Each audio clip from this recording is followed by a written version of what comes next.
Round of 32च्या matches चालू झालेल्या आहेत. आता एक चूक आणि तुम्ही स्पर्धेच्या बाहेर गेलेले असतात. त्याच्यामुळे सर्व टीम्स त्यांचे पूर्ण परफॉर्मन्स देण्यास सज्ज असतात. तर आपण या भागात काही मॅचेस कव्हर करूया. पहिली मॅच झाली ती होस्ट कॅनडा आणि साऊथ आफ्रिका यांच्यामध्ये. साऊथ आफ्रिका आणि कॅनडा हे पहिल्यांदाच वर्ल्ड कपच्या नॉकआउट्समध्ये पोहोचलेल्या टीम्स आहेत. या दोन्ही टीम्समध्ये कॅनडाची टीम ही जास्त स्ट्रॉंग वाटत होती. नॉकआउटची जरी मॅच असली तरी ही मॅच थोडीशी निरसच झाली. 6व्या मिनिटाला साऊथ आफ्रिकाने एक अटॅक केला, पण त्यानंतर मात्र ते टोटली डिफेन्सिव्ह मोडमध्ये गेले. आधी मॅच एक्स्ट्रा टाइमला आणि त्यानंतर पेनल्टी शूटआउटला न्यायची असा त्यांचा प्लॅन असावा. दुसऱ्या हाफमध्ये साऊथ आफ्रिकेच्या प्लेयरने डी जवळून एक शॉट मारला, पण कॅनडाच्या गोलकीपरने तो डावीकडे झेपावत चांगल्या रीतीने अडवला. कॅनडाने काही अटॅक्स केले, पण ते तेवढे इफेक्टिव्ह नव्हते. साऊथ आफ्रिकन गोलकीपरने सेकंड हाफमध्ये 2-3 चांगले सेव्ह केले. मॅच एक्स्ट्रा टाइमला जाणार असे वाटत होते. त्यावेळेला कॅनेडियन प्लेयर एस्टाक्युयोने गोल करत कॅनडाला विजय मिळवून दिला आणि कॅनडा राऊंड ऑफ 16 मध्ये दाखल झाली. राऊंड ऑफ 32ची दुसरी मॅच म्हणजे ब्राझील विरुद्ध जपान. या मॅचच्या आधी सोशल मीडियावर सांबा वर्सेस सामुराय अशी मीम्स व्हायरल झाली. पहिल्या हाफमध्ये जपाननं जास्त चांगला खेळ केला. ब्राझीलने मोरोक्कोच्या मॅचमध्ये ज्या प्रकारे प्रभावहीन खेळ केला होता तसाच खेळ त्यांनी या मॅचमध्ये सुद्धा पहिल्या हाफमध्ये केला. ब्राझीलने रचलेल्या चाली जपानच्या गोलकीपरने सहज अडवल्या. ब्राझीलच्या डिफेन्स आणि मिडफील्डमध्ये गॅप तयार झाली आणि या गॅपचा फायदा जपानच्या सानोया प्लेयरने घेतला. त्याने हाफ पासून एक सोलो रन करत अगदी डी टॉप पर्यंत गेला आणि डी टॉप वरनं त्याने किक मारली. ब्राझिलियन डिफेंडर तो शॉट ब्लॉक करू शकला नाही, त्याच्याकडनं तो शॉट मिस झाला. त्यामुळे ब्राझीलचा गोलकीपर एलिसन बीट झाला आणि गोल झाला. स्टेडियम मधील जपानच्या फॅन्सनी जल्लोष केला. या गोलनंतर जपानच्या टीमने पहिला हाफ संपेपर्यंत चांगलं डिफेंड केलं. दुसऱ्या हाफमध्ये ब्राझीलच्या कोचने काही चेंजेस केले. ब्राझीलचे कोच कार्लो अँसेलॉटी हे ज्या इन मॅच टॅक्टिक्ससाठी प्रसिद्ध आहेत ते ह्या मॅचमध्ये बघायला मिळाले. सेकंड हाफमध्ये ब्राझिलियन्सने अर्ली क्रॉस टॅक्टिक्सचा वापर केला. 53व्या मिनिटाला जपानवर ऑलमोस्ट गोल होता होता राहिला. त्याआधी डॅनिएलोने एक हेडर केला, पण जपानचा गोलकीपर सुझुकीने तो चांगल्यारीत्या अडवला. जपानने दुसऱ्या हाफमध्ये डिफेन्सिव्ह मोड जास्त ठेवला. त्यांनी काही अटॅक्स करायला पाहिजे होते. 56व्या मिनिटाला ब्राझीलच्या कॅसिमिरोने इक्विलायझर केला. कॅसिमिरो गोलपोस्ट पासून थोडासा लांब थांबला होता. त्याला एक एरियल सप्लाय मिळाला आणि त्यानं जोरदार हेडर करत गोल केला. व्हिनिशियस ज्युनियरने 3 जॅपनीज प्लेयर्सना चकवत एक सुंदर शॉट मारला, पण जॅपनीज गोलकीपर सुझुकीने तो डाव्या बाजूला झेपावत अत्यंत चांगल्या पद्धतीने बाहेर काढला, तरी बॉल गोलपोस्टला लागून बाहेर गेला. ह्या चालीच्या वेळेला व्हिनिशियस ज्युनियरने जो खेळ केला तो खरंच बघण्यासारखा होता. त्यानंतर ब्राझिलियन प्लेयर्सनी काही अटॅक्स केले, पण जॅपनीज गोलकीपर आणि डिफेंडर्सनी ते सहजरित्या क्लिअर केले. असे वाटायला लागले की मॅच आता एक्स्ट्रा टाइमला जाणार. त्याच वेळेस डी मध्ये उभ्या असलेल्या गॅब्रिएल मार्टिनेलीला एक पास मिळाला आणि त्याने गोल करत ब्राझीलला विजय मिळवून दिला. मॅच संपल्यानंतर जॅपनीज प्लेयर्स आणि त्यांच्या कोचने फॅन्स समोर जाऊन बो डाऊन केले. 90 डिग्रीमध्ये बो डाऊन करत त्यांनी एका प्रकारे क्षमाच मागितली. फर्स्ट हाफला असे वाटले होते की जपान 1-0 मॅच जिंकेल आणि एक अपसेट घडवेल. जपानची टीम परत एकदा नॉकआउट राऊंडला बाहेर पडली. ग्रुप स्टेज ते खूप चांगल्यारीत्या पार करतात, पण नॉकआउट स्टेजला त्यांच्यासमोर बहुतांश वेळा स्ट्रॉंग टीम येते. होप नेक्स्ट टाइम जपान याच्या पुढे जाईल.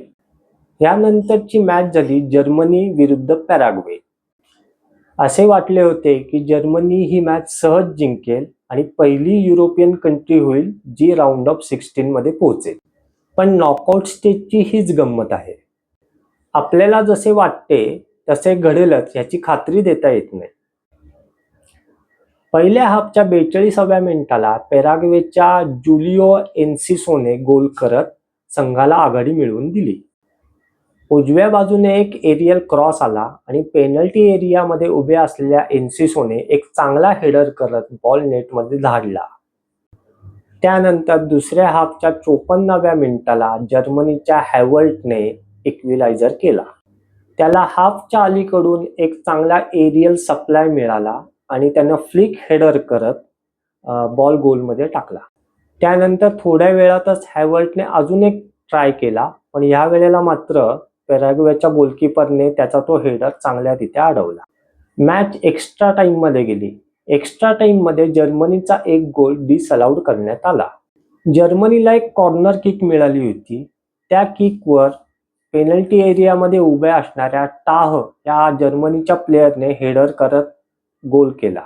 पण त्याच वेळेला जर्मनीच्या डिफेंडरने पॅराग्वेच्या गोलकीपरला ऑबस्ट्रक्ट केलं. त्यामुळे फिफाच्या नवीन नियमांनुसार हा गोल नाकारण्यात आला. मॅच पेनल्टी शूटआउटवर गेली. याआधी पेनल्टी शूटआउटमध्ये जर्मनी वर्ल्ड कपमध्ये कधीच हरली नव्हती, पण पेनल्टी शूटआउटमध्ये अक्षरशः काहीही घडते. या पेनल्टी शूटआउटमध्ये पॅराग्वेने जर्मनीचा 4-3 असा पराभव केला. जर्मनीकडून किमिश, मुसियाला आणि अमिरी यांनी गोल केले, तर पॅराग्वेकडून मोरासिलो, गोमेज, कॅनल आणि गॅलार्जा यांनी गोल केले. जर्मनीचा गोलकीपर नॉयर आणि पॅराग्वेचा गोलकीपर गिली या दोघांनी 2-2 पेनल्टीज अडवल्यामुळे मॅच सडन डेथ या स्टेजला गेली. सडन डेथमध्ये जर्मनीच्या टाहने मारलेली किक गोलपोस्टवरून गेली. त्यानंतर पॅराग्वेच्या कॅनलने अचूक पेनल्टी मारत संघाला राऊंड ऑफ 16 मध्ये नेले. या मॅच नंतर सोशल मीडियावर जर्मन टीमला ओझिलचा शाप नडला अशा प्रकारचे रील्स आणि मीम्स व्हायरल झाले. कर्स ऑफ ओझिल बद्दल आपण नंतर कधीतरी बोलूया. राऊंड ऑफ 32 ची पुढची मॅच झाली 3 वेळचे उपविजेते असणाऱ्या नेदरलँड आणि मोरोक्को या 2 संघांमध्ये. ग्रुप स्टेजमध्ये मोरोक्कोने ब्राझील विरुद्ध खूप चांगली लढत देत मॅच ड्रॉ केली होती. नेदरलँडची पहिली मॅच जपानबरोबर ड्रॉ झाली होती, पण पुढच्या 2 मॅचेस जिंकत त्यांनी ग्रुप टॉप केला होता.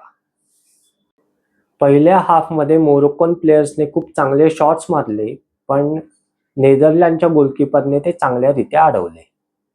दुसऱ्या हाफमध्ये मोरोक्को सतत अटॅक करत होती, त्या मानानं नेदरलँडचे अटॅक खूप कमी होत होते. ते बऱ्याचशा वेळ डिफेन्सिव्ह मोडमध्ये होते.